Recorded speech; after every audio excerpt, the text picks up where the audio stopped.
The office lights glowed dim as the main character sat alone at his desk, typing the last report of the day, his hands tired but steady, his eyes burning from long hours yet filled with quiet determination. For he had always believed that hard work would lead to respect, and he had given everything to this company, years of sacrifice, late nights, weekends lost, dreams delayed, but all for the hope of building something bigger than himself. Yet in the shadows of that very office others whispered, jealous eyes watching his rise with bitterness, plotting against him with silent smiles. And as he placed the last file neatly on his desk, he did not know that this night would change his life forever. Because while he believed loyalty mattered, his manager and the board believed only in greed and power, and they had already decided that he would be the one to fall, the one to carry the blame for failures he never caused. And the trap was already waiting for him, hidden behind friendly faces and fake compliments. So when the morning came, he was called into the boardroom, a place he had entered many times before with confidence. But this time the air was different, colder, thicker, filled with unseen knives. The manager sat at the head of the table with a smile too sharp to be real. The board members stared at him with unreadable eyes, and as he walked in they closed the doors behind him like a prison gate. He took his seat, unaware of how quickly the walls would close in, and then it began, accusations flying like poisoned arrows. The manager leaned forward with papers in his hand, claiming mistakes in reports, mismanagement of projects, losses traced back to him, words that twisted facts into lies. And though he tried to defend himself, though he raised his voice with truth, every word fell into silence as the board ignored him, nodding along to the lies as if they had already written the script. His heart pounded, his breath came short, sweat formed on his forehead as he realized that this was no misunderstanding. This was a plan, a betrayal, a trap designed to crush him. And when he looked around the table hoping for one friendly face, he saw nothing but coldness. People he had helped in the past now turning their backs. People he had trusted nodding as if his ruin was nothing but business. And the manager smiled wider, enjoying every second, feeding on his pain, calling him ungrateful, careless, irresponsible. Words that burned like fire. And the board echoed the judgment, their voices blending into a storm that drowned him. And then came the final blow, the decision to remove him immediately. No hearing, no second chance, no respect for his years of loyalty, just a cold verdict delivered in front of everyone. He stood there frozen, his mind screaming, his body shaking. But he forced himself not to beg, not to break. He gathered his papers slowly, every movement heavy. The boardroom silent now except for the sound of his footsteps, and as he reached the door the manager whispered one last insult, mocking him, telling him he was nothing without the company. And in that moment his anger flared, silent and sharp. He wanted to shout, to fight, to throw their lies back in their faces.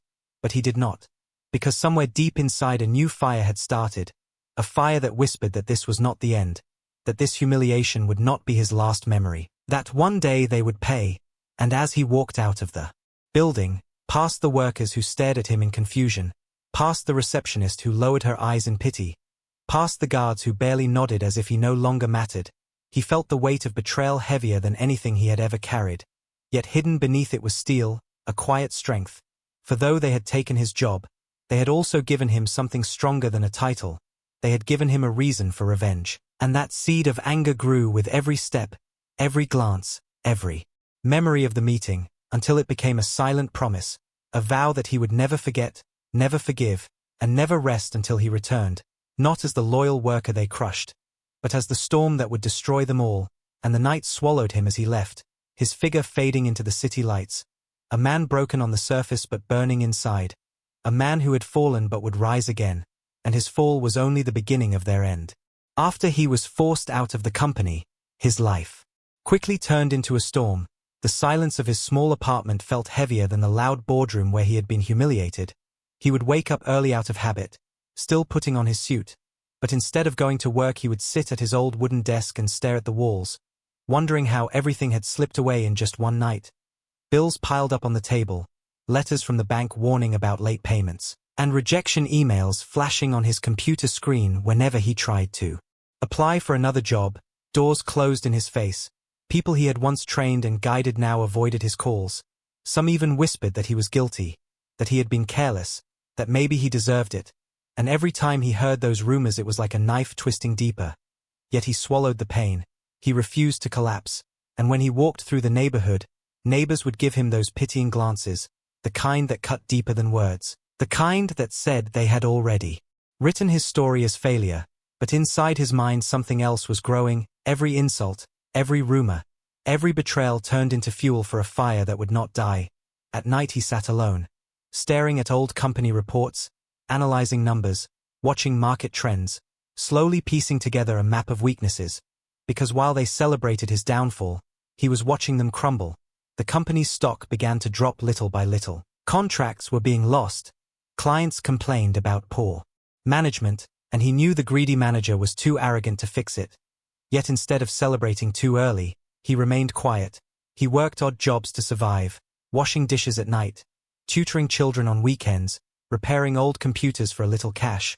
His hands blistered, his body exhausted. But every coin he saved was carefully put aside, not for food, not for luxury, but for his plan, and the struggle made him harder, sharper. He remembered nights when he came home too tired to eat, collapsing on the sofa with papers spread around him, his eyes heavy but his mind racing with strategies. And sometimes in those lonely hours he would feel doubt creeping in, a whisper asking if he was chasing an impossible dream. But then he would replay the image of his manager smirking in the boardroom, calling him nothing, laughing at his pain, and the doubt would turn into rage, rage that gave him strength. And so he continued, month after month, building contacts quietly, listening to gossip about the company's failures, noting every crack in their walls. He became a shadow, invisible but dangerous, waiting for the right time. And though the world saw only a fallen man struggling to pay rent, inside he was becoming something else, something stronger, something patient. And with every rejection he grew more determined, with every whispered insult he grew colder, until his struggle was no longer a sign of defeat but a silent preparation for war. Because while they thought he was gone, he was already on his way back, ready to strike where it would hurt the most. And his struggle was not the end. It was the sharpening of the blade he would soon use to cut down everyone who betrayed him. The months of struggle slowly turned into something else.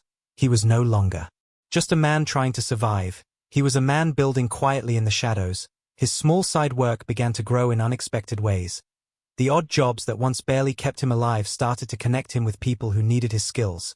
Small business owners trusted him because he was honest. Clients liked his dedication because he worked harder than anyone else. And little by little his reputation began to return. Not as the man who was thrown out, but as the man who could fix problems no one else could. He took small contracts, repaired systems for failing shops, advised local traders on keeping their accounts clean, and each payment he received, no matter how small, was invested wisely. He never wasted a coin. His nights became filled with spreadsheets and silent plans, his mind sharper than ever before. And when he saw the company he had once served struggling with bad press and declining sales, he knew the timing was perfect. Quietly he began to buy shares, not in his name but through silent investors he convinced with logic and vision. They saw a man determined, a man with fire in his eyes, and they trusted him. His hands that once shook with despair now signed contracts. His voice that once carried pain now carried power. And no one in the company had any idea who was slowly creeping into their circle. He would walk by the tall glass building of his old company sometimes, pretending to be just another passerby. But deep inside he smiled, because he knew pieces of that empire already belonged to him, and the more they ignored the falling numbers, the more he gathered. He studied the board members carefully.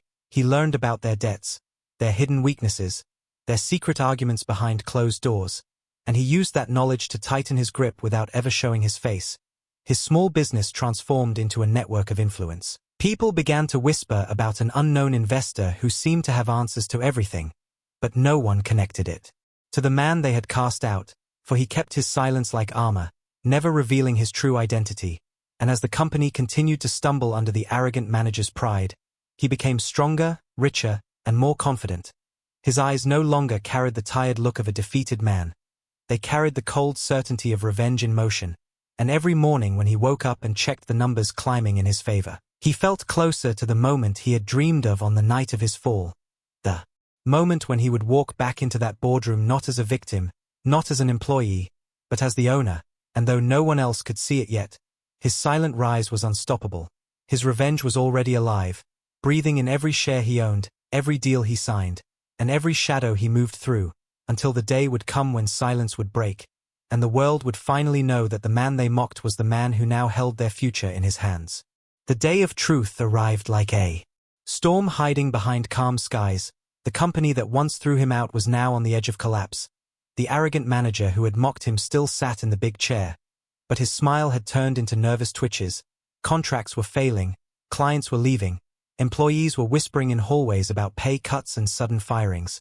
The board called an emergency meeting hoping to save what little control they had left, and the manager entered the glass boardroom thinking he would still command respect, yet the air was heavy, tense, filled with fear. Then suddenly the doors opened and footsteps echoed, slow, steady, confident, and every head turned to see the man they had buried long ago walking into the room dressed in a sharp black suit. His face calm but his eyes cold as steel. Silence crashed over the boardroom. No one spoke, even the arrogant manager froze with shock, stammering as if his tongue had forgotten how to form words. And then he smiled faintly, that smile not of weakness but of power. He placed a thick folder on the table, sliding it across to the stunned board. Inside were documents, contracts, and proof, page after page showing the shares he now controlled, the companies he now owned, the silent investors who were only silent because he commanded them. And when the truth hit the room, gasps broke out like thunder. He was no longer the man they had mocked. He was the majority shareholder, the one who had quietly bought the ground from beneath their feet. The manager tried to laugh it off, calling it impossible, a trick. But when the legal advisor confirmed the truth, the manager's face drained of color, sweat beading on his forehead, and the board members shifted uncomfortably, suddenly realizing the power had flipped. The man they betrayed now sat above them. His voice cut through the silence like a blade, calm yet heavy, telling them how he had watched them destroy the company, how he had studied every weakness, how he had been patient when they thought he was gone. And now he was back not to ask for a place at the table but to take the entire table away from them. The room trembled with his words, each one reminding them of the night they humiliated him. But now the roles had changed. The audience in that boardroom, the same people who once looked at him with cold eyes, now looked at him with fear of what he would do next. And the manager tried to fight, raising his voice, shouting that this company was his, that no one could take it from him. But the calm man across the table leaned forward, his eyes sharp, and with one line he cut everything away. It was never yours, it was always mine, and now everyone will see it. And the power in that voice silenced the manager completely, leaving him trembling in his chair as the man who had risen from nothing now revealed himself as the master of everything. And the reveal was not just shocking, it was devastating. For in that single moment the entire board knew the truth. They were no longer in control, and their world had just been turned upside down by the man they once threw out like trash, now standing as their ruler. The boardroom that once silenced him now shook with his words. The manager sat frozen, his pride collapsing. The board members whispered nervously. But he was not there only to show power, he was there to end the people who betrayed him. His calm voice grew colder as he opened the folder again and this time pulled out hidden documents. Evidence of years of corruption. Secret accounts filled with stolen money. Contracts signed with bribes, and fake reports designed to cover failures. He had collected everything during his silent rise. Every lie they told now written in black and white. The board gasped as he laid each paper down like a hammer striking a nail. The manager's face turned pale, sweat dripping as he stuttered excuses, claiming it was all business, all misunderstandings. But the evidence was too clear, too strong. And the man they had once humiliated now exposed them in front of their own people. The doors opened again and in walked journalists he had invited, cameras flashing, recording every detail. The board members tried to hide their faces but it was too late. The truth was no longer locked in shadows, it was public. The employees outside the glass walls of the boardroom pressed closer, watching, whispering, their anger rising as they learned how they had been cheated for years. The man stood tall, his voice steady, announcing the immediate removal of the corrupt manager. Calling security to escort him out. The same guards who once ignored him when he was thrown out now walked in and dragged the manager away. His shouts echoing but no one listening, his power broken, his pride crushed, and the workers outside began to clap, first softly, then louder, until the whole building shook with their cheers. Because justice had finally come. The board members who supported the manager sat trembling, some begged for forgiveness. Others tried to resign on the spot. But he did not let them go easily. He announced lawsuits, investigations, and punishments for every crime committed. Each one of them would face the same humiliation they once gave him. Their wealth stripped, their reputations destroyed, their names turned into curses.